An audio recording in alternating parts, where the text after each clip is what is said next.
Aujourd'hui, autour de Maple Finance, on a deux bonnes nouvelles. La première, listing de Binance. La seconde, la SEC va inviter Maple Finance autour d'une table ronde au sujet d'enjeux liés au RWA. On regarde ça tout de suite et c'est parti, c'est parti. Donc la première chose pour Maple Finance et son token Syrup qui est extrêmement bullish, c'est qu'on a la SEC qui organise une table ronde stratégique sur la tokenisation des actifs réels, pour voir un peu grosso modo comment est-ce que la SEC, qui est le régulateur américain, pourrait aider, pourrait faire des régulations, des normes qui ne viendraient pas mettre des bâtons dans les roues aux projets qui développent autour du RWA et autour de la finance décentralisée. Donc là, comme tu peux le constater, c'est le site officiel de la SEC, tu vois, il y a le petit logo, on est sur sec.gov, voilà, je t'invite à aller voir par toi-même si ça t'intéresse. La SEC a annoncé sur son agenda qu'elle allait faire une table ronde autour de la tokenisation et de la finance décentralisée. C'est incroyable de voir finance décentralisée sur le site de la SEC, mais bon, bref. La date, c'est le 12 mai, donc dans moins d'une dizaine de jours maintenant. Et elle nous annonce du coup, finalement, l'agenda, comment va se dérouler la journée à cette table ronde. Donc on va avoir des acteurs institutionnels, d'accord? Donc on va avoir du BlackRock, du Fidelity, du Nasdaq, comment est-ce qu'ils vont intervenir dans le RWA. Enfin, les grands acteurs finalement américains qui vont avoir un pied dans le RWA, dans la finance décentralisée. Et à la fin de la journée, entre 4h et 5h, donc entre 16h et 17h30, on va avoir le futur de la tokenisation et autour de la table, qui est-ce qu'il va y avoir? Donc on va avoir Securities de BlackRock, on va avoir Blockchain Capital, Robinhood, bref, des gros joueurs. Mais là, on a Maple Finance qui va faire partie de cette table ronde avec Sidney Powell qui va intervenir et qui va donner son opinion finalement sur des régulations, sur des normes qui pourraient intéresser Maple Finance et aussi tous les acteurs du RWA. Donc c'est complètement dingue, ça veut dire plusieurs choses. La première chose, c'est que la SEC est en train de rendre mainstream le secteur de la crypto-monnaie dans un premier temps, ça, pas de surprise. On a aussi deux narratifs dans la crypto-monnaie qui maintenant passent une étape supérieure, la finance décentralisée et le RWA. Et secondo, un petit projet de très grande qualité comme Maple Finance qui est très peu capitalisé, à côté de tout ce qu'ils génèrent, à côté de toute la liquidité qu'ils ont réunie. C'est Maple Finance. Ils ont invité Maple Finance, ils n'ont pas invité Centrifuge, ils n'ont pas invité Mantra. Il aurait fallu amener des menottes pour attacher le CEO. Mais bon, c'est Maple Finance qui a été reconnu. Et ça en dit long. Maple Finance n'est plus maintenant un projet de geek qui est surveillé par des influenceurs crypto ou alors par des investisseurs, des baleines. Là, on parle de l'État américain. L'État américain a dit, ok, Maple Finance, vous venez autour de la table. Donc c'est vraiment extrêmement costaud. Ça, c'est la première chose. La seconde extrêmement bullish, c'est qu'ils n'ont pas attiré uniquement les yeux de la SEC et du gouvernement américain, c'est qu'ils ont aussi attiré Binance. Binance a annoncé le listing de Syrup, le token de Maple Finance, et de Camino Finance. Et directement, tu te doutes bien, en quelques heures, le token est passé des 0,17$ et il a atteint les 0,30$. Donc on a fait l'équivalent d'un plus 60% de hausse. Malgré que le marché soit un petit peu dans le rouge, on est toujours dans l'incertitude, tu vois, le marché il titube un peu comme un étudiant qui sort le jeudi soir, on a quand même Syrup qui nous a fait de très belles performances. Autrement dit, Maple Finance, tu l'as compris. Mais bon, c'est un petit peu dommage parce qu'en marché aussi, tu vois, ce genre d'annonce, à la fois par la SEC et par le listing de Binance, ça aurait fait un x2, x3, mais directement comme ça s'était passé avec RSR où on avait Paul Atkins qui avait été proposé par Donald Trump pour être le chairman de la SEC, directement dans la journée le token il est fait 1x4 quoi. Bref, sinon moi ce que je fais qui n'est pas un conseiller en investissement et peut-être que ça va pas se passer d'accord, mais j'ai envie de prendre quelques petites précautions et quelques liquidités au passage. Le token de Syrup est un token qui est très jeune. À la fois on avait Maple et on avait Syrup, donc il y a eu un problème de communication, ils avaient encore deux tokens qui étaient finalement en course. Ils ont lancé leur token Syrup vraiment dans une période où on était quasiment au top de marché et donc il a connu qu'une désescalade, tu vois. On est passé aux alentours des 0,30 et on est descendu au plus bas aux alentours des 0,08, c'est pour te dire. Donc je considère que si on a une folie, qu'on a un emballement, tu vois, dans les jours qui viennent, j'ai une position vendeuse sur ce top aux alentours des 0,39, je vais vendre 80%. Pourquoi? Parce que je considère que ça sera un petit jeu des market makers pour se faire un peu de liquidité et venir chasser des personnes qui auraient pu se mettre en short dans ces positions au listing. Donc, si cette zone est atteinte, là même cette deux zones, j'ai envie de te dire, moi j'aurais vendu une bonne partie de mes Syrup et je considérerais que ce serait intéressant d'en racheter un petit peu plus bas. On est dans une période qui à moyen terme, long terme est bullish, mais à court terme est un peu incertaine, d'autant plus qu'on a de grosses annonces aujourd'hui, on va en parler juste après. Quand tu as un gros bag et tu as des annonces comme ça, je pense que c'est intéressant de venir profiter d'un 10-20% qui peut se faire Pas facilement, mais potentiellement rapidement. Je pense qu'il est important de faire la distinction entre facile et rapide. Pour revenir sur Maple Finance, c'est complètement mérité. C'est complètement mérité. C'est un projet crypto qu'on surveille depuis un certain moment. Sur la crypto brève, on en a parlé même l'année dernière, en 2024.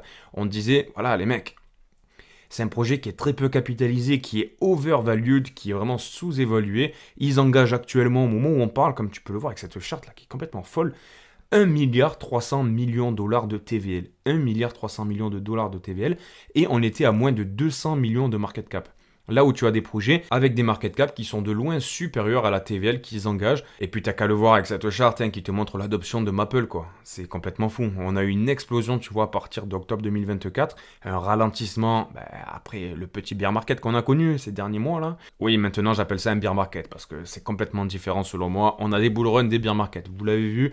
Maintenant, on se fait des bear market des ranges de 5-6 mois. Donc bon, depuis maintenant février, on a une explosion de l'argent qui est alloué au protocole et ça, c'est complètement fou.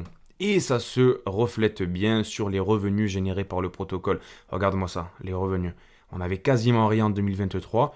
Boum, petite adoption géniale là en 2024. Un petit plateau. Et là, regarde-moi ça. Le mois d'avril, c'est complètement fou. Ils ont généré 622 000 dollars en un seul mois, là où Ethereum génère approximativement 8 millions de dollars par mois. Maple génère 10 fois moins de revenus par mois qu'Ethereum, mais à un market cap qui est 1000 fois plus petit que celui d'Ethereum. Donc voilà, à titre de comparaison. Donc je vais pas te représenter Maple en détail parce qu'on en a déjà longuement parlé dans plusieurs vidéos, mais grosso modo, voilà, il faut savoir que tu peux avoir des rendements jusqu'à 10% avec des stablecoins. Actuellement, tu vois par exemple ce pool, là, on a 721 millions de dollars. Le site est plutôt complet, il est bien fait, il permet aux prêteurs d'avoir des rendements qui sont de qualité, qui ne sont pas exagérés, d'accord. 10% c'est la limite. Ce qu'il faut se dire grosso modo derrière ces rendements, c'est des crédits privés qu'il y a, et il y a des institutions qui viennent proposer un rendement contre de l'argent frais. De grands acteurs qui ont des grands projets et qui s'en foutent de payer 6, 7, 8, 9, 10% de rendement, c'est pas un problème pour eux parce qu'ils ont besoin de liquidités fraîches rapidement, comme par exemple des exchanges, ça peut arriver, ou des institutions. Et donc Maple te permet de faire ça. Et ensuite, une nouvelle fonctionnalité qu'a mis en œuvre Maple, dont on a parlé rapidement sur la crypto brève, mais que je ne suis pas trop rentré dans le détail, c'est le stacking de Bitcoin. Tu le sais, quand on a du Bitcoin, on considère voilà, qu'il faut le garder au chaud, il faut le sécuriser, l'oublier pendant plusieurs années, qu'on va pas essayer de jouer avec, on fait attention à quel site on va se connecter, on n'a pas trop envie de le prêter, et puis en plus, les rendements qu'on te propose, en général, ils sont pas ouf. Tu vois, on parle de 1 à 2%.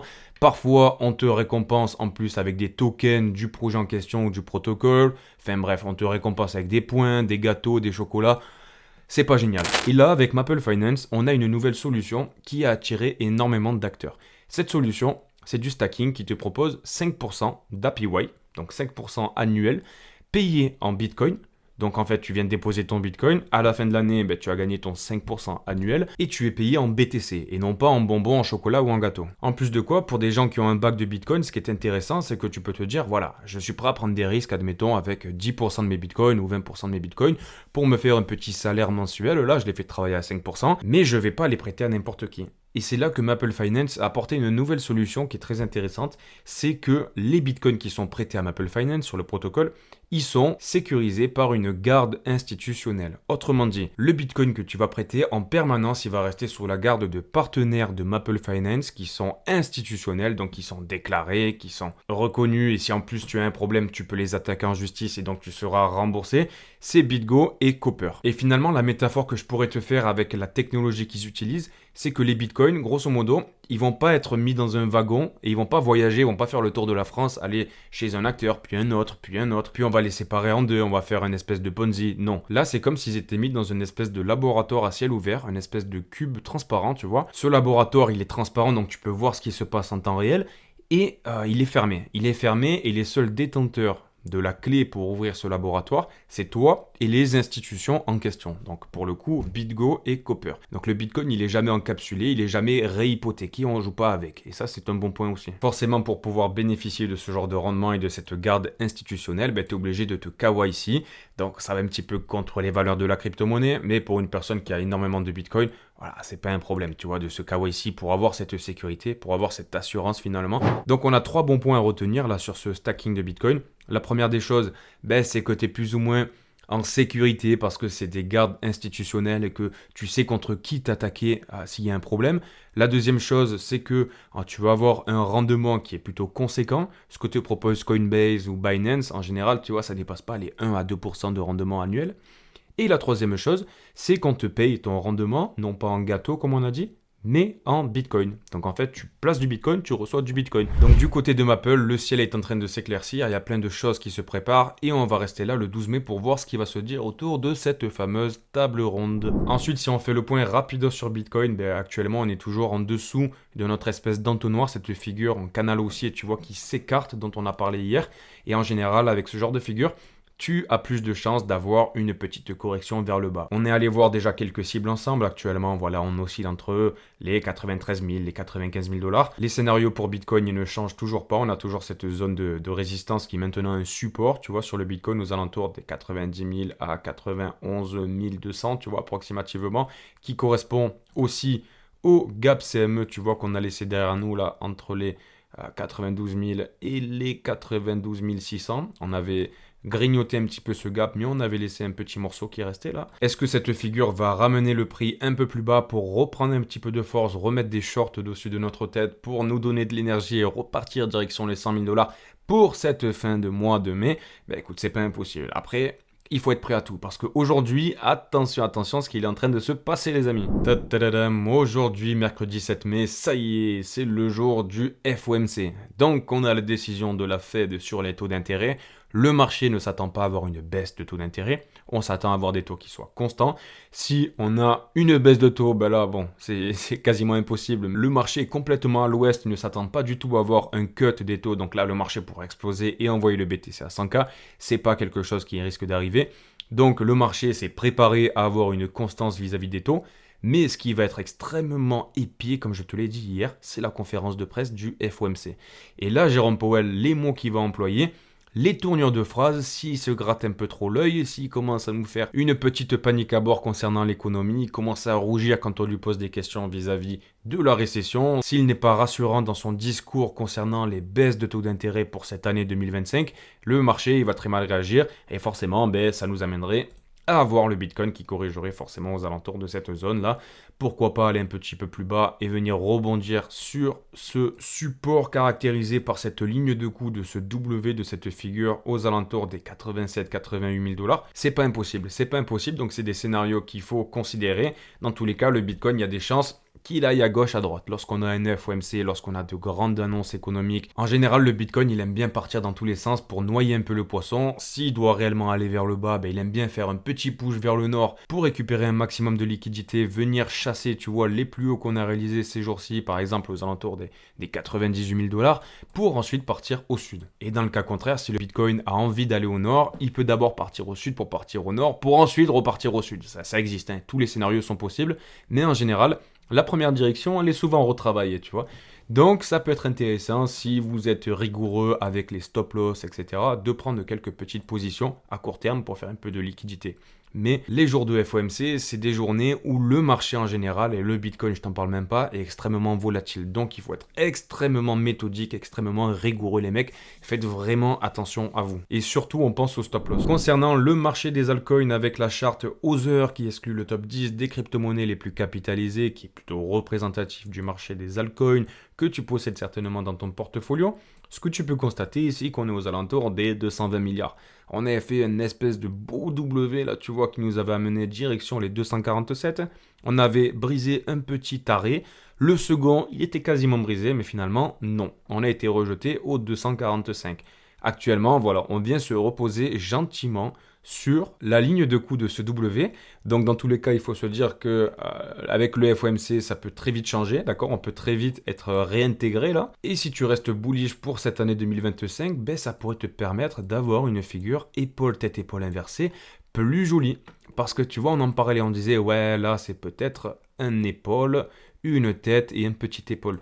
Mais je te disais, voilà, c'est un peu tiré par les cheveux, il est un peu distordu ton bonhomme avec une colonne vertébrale qui est un peu bizarre. Ça pourrait permettre à Other, tu vois, de faire une belle tête là, hop, et de faire un second épaule, tu vois, qui irait un peu plus bas et qui nous ferait réellement un beau épaule, tête, épaule inversée. Ensuite, comme je te l'ai partagé sur Twitter, on a des inflows sur les ETF de Bitcoin qui sont complètement dingues. On a BlackRock qui accumule du Bitcoin.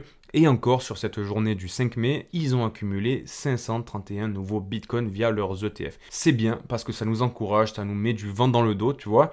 Les ETF Bitcoin, ça apporte de la liquidité. Et tu vois, sur cette charte, on peut le voir précisément, on est à 70 bitcoins d'atteindre l'ATH du nombre de bitcoins acquis par les ETF BTC. Donc c'est extrêmement encourageant pour la suite, les amis. Un petit regain sympathique autour de l'intérêt sur la crypto-monnaie que tu peux voir avec la Google Trend. On a un petit pic, tu vois, en l'espace de quelques jours, on est passé des 19 à 35. Là où le Bitcoin, lui, il n'a pas montré tant d'intérêt que ça, tu vois. On a eu un petit regain pour la crypto, mais pour le Bitcoin, on est toujours aussi bas. C'est plutôt curieux quand tu vois d'autant plus qu'on a une Bitcoin dominance qui a encore fait un plus haut. On est aux alentours des 65% de Bitcoin dominance par rapport à tout le marché de la crypto-monnaie. Donc c'est complètement dingue. C'est complètement dingue, j'ai envie de te dire, jusqu'où est-ce qu'on va aller.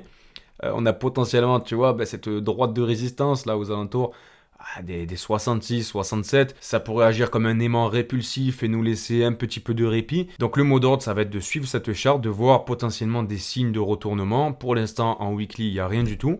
Et il faut se rappeler que rien ne monte en ligne droite direction la lune. Il y a tout qui finit par corriger un jour ou l'autre. Et d'ailleurs, si ça continue, les amis, je vais me noyer dans la boisson. Parce que j'ai offert 100$ via la tombola de la CryptoBrev à une personne dont l'UID est sur Telegram. Je te le réaffiche juste en bas. Et j'ai pas eu de nouvelles.